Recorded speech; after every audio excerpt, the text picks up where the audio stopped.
Bismillahirrahmanirrahim.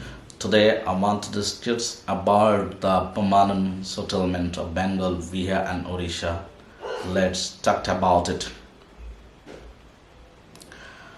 At first we have to know the background of permanent settlement. Lord Varna Hastings introduced 5 years settlement to collect revenue from the Jamidar of Bengal, Bihar and Odisha in 1772. Though the bit of land, though the price of land was so high, but the collection of revenue was not so high according to the price or according to the proportions of price and revenue. As a result, there we see a conflict or there we see dissatisfactions among the parties. There lie 3 parties. One is subject, another is Jamindars, and other is the British government. As there is a fixed timeline or deadline, the Zamindar would realize or collect money from the farmers or facing if they fail to give revenue to the British government, their Jamindari was confiscated. As a result, Zamindar touches to the farmers for collecting revenue from the farmers to remain in power. The farmers, in fear of operations, would leave the land and flee away. The land lying uncultivated for years, the prices of land came down, and the situations were Hastings introduced settlement for 1 year. But this kind of 1 year settlement was not conducive for all parties. British government, subject and Zamindar, none got benefited from these systems.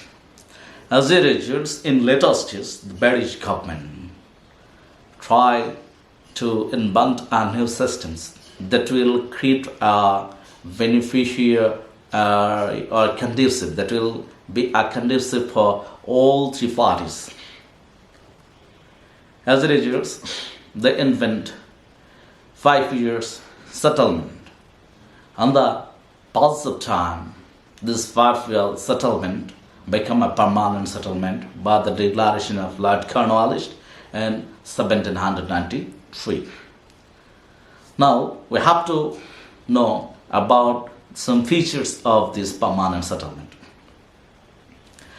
Firstly, as a result of permanent settlement, the Jamindar became the owner of the lands, and Jamindar can sell it to other Jamindars. But they have to give some sorts of payment, some sorts of revenue according to the demand of the law of British governments. Secondly, the Zamindar got the right to use land, but the subject lost the right to use the land. And thirdly, as a result of interactions of these systems, the administrative power became extinct. The government itself took the responsibility of maintaining peace and security for the society.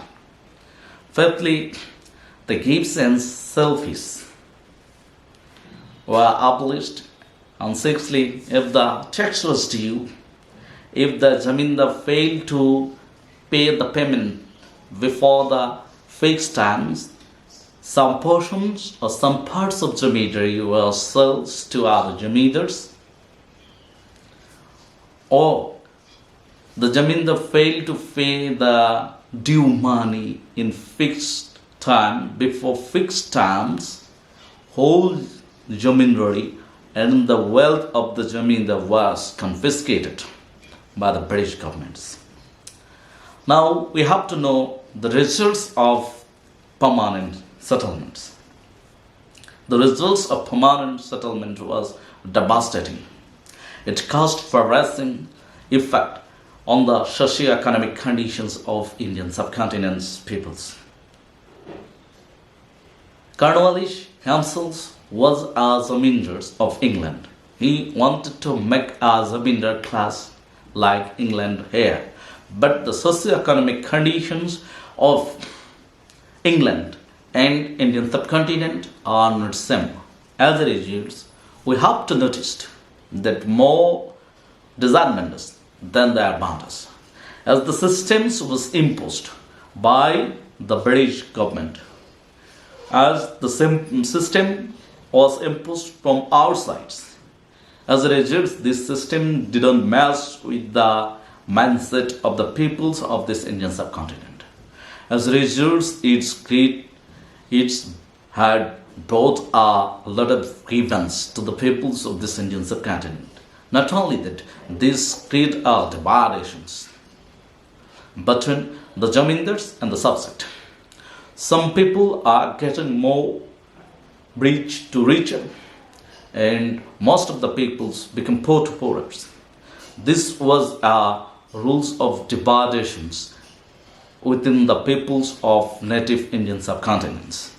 This was also our policy to make divisions among the peoples of Indian subcontinent. This also strengthened the British Empire, creating divisions among the peoples of Indian subcontinents.